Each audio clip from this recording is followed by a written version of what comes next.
tubuh bayi tampak mungil, tetapi kedua kaki dan tangannya sudah bisa bergerak aktif. Belum lagi saat ia mulai terampil tengkurap. Meninggalkan bayi sendirian di tempat tidur tanpa pengawasan jelas bukan ide baik. Gerakan tak terduga yang dibuat si kecil berisiko membuatnya terjatuh dari tempat tidur. Jatuh bisa membahayakan bayi akibat benturan yang terjadi antara tubuh bayi dengan lantai.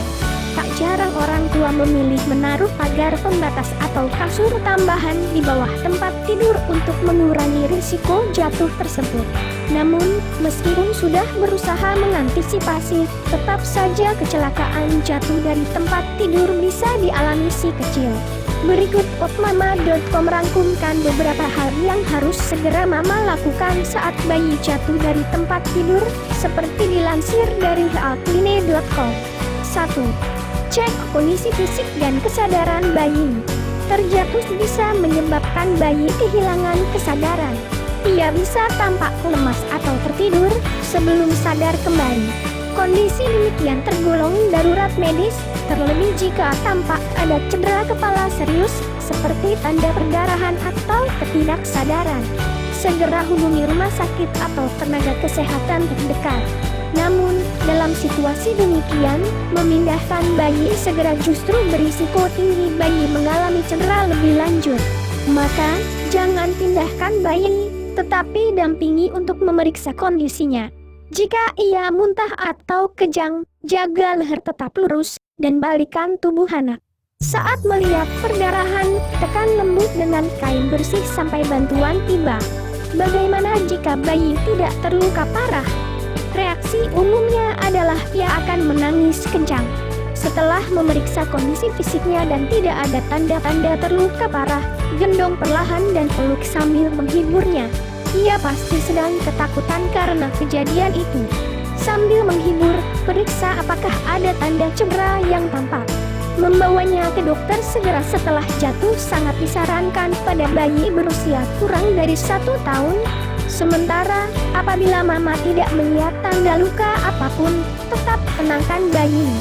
Begitu tangisannya mereda, periksa lagi tubuh dan kepalanya, apakah ada luka, benjol, atau memar. 2. Segera ke IGD jika muncul tanda berikut.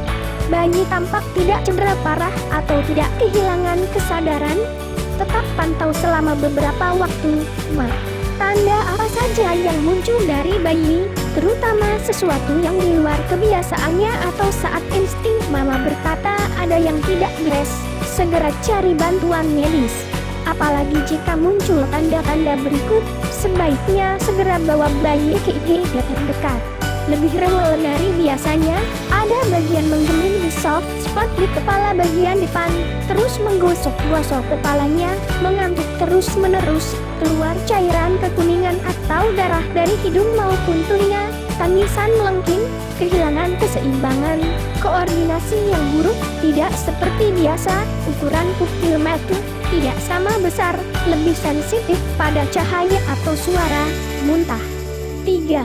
Tetap pantau walau terlihat aman. Bagaimana jika bayi beraktivitas seperti biasa setelah kejadian tersebut? Kemungkinan kondisinya cukup aman, meski tetap perlu dipantau selama beberapa waktu. Membantunya beristirahat bisa menjadi upaya pemulihan atas rasa terkejut bayi pasca jatuh. Namun, apabila mama sulit membangunkan bayi setelah ia tidur, atau ia tidur lebih lama dari biasanya, coba konsultasikan ke dokter. Kemudian, dokter biasanya akan menyarankan untuk menekan risiko luka lebih parah minimal 1x24 jam ke depan. Maka, hindari anak dari aktivitas permainan fisik seperti memanjat kursi atau tempat tidur. Mama bisa menggantinya dengan kegiatan yang tidak membutuhkan banyak pergerakan atau aktivitas fisik. Misalnya, membacakan buku, bermain balok, atau sekadar bernyanyi bersama. 4. Tingkatkan pengawasan di rumah. Jadikan insiden ini sebagai pembelajaran sekaligus mengevaluasi keamanan rumah mama. Menempatkan bayi sendiri di tempat tidur tanpa pengawasan memang mengundang risiko. Alih-alih demikian, menggelar kasur di lantai lebih aman dari risiko bayi terjatuh. Kemudian, jangan letakkan bayi di car seat atau bouncer yang ditempatkan di tempat tinggi, sekalipun sabuk-sabuknya terpasang. Tetap pakai kedua barang itu sebagaimana mestinya. Car seat hanya dipakai saat bepergian dengan mobil. Bouncer diletakkan di lantai dengan permukaan rata. Pada akhirnya, selalu pantau aktivitas bayi, terutama jika ia sedang aktif-aktifnya merangkak atau berjalan merambat. Pastikan juga lingkungan rumah mama sudah aman dan mendukung bayi bereksplorasi. Nah, itulah beberapa hal yang harus segera dilakukan bila bayi jatuh dari tempat tidur. Semoga kejadian ini tidak berulang lagi ya, Ma.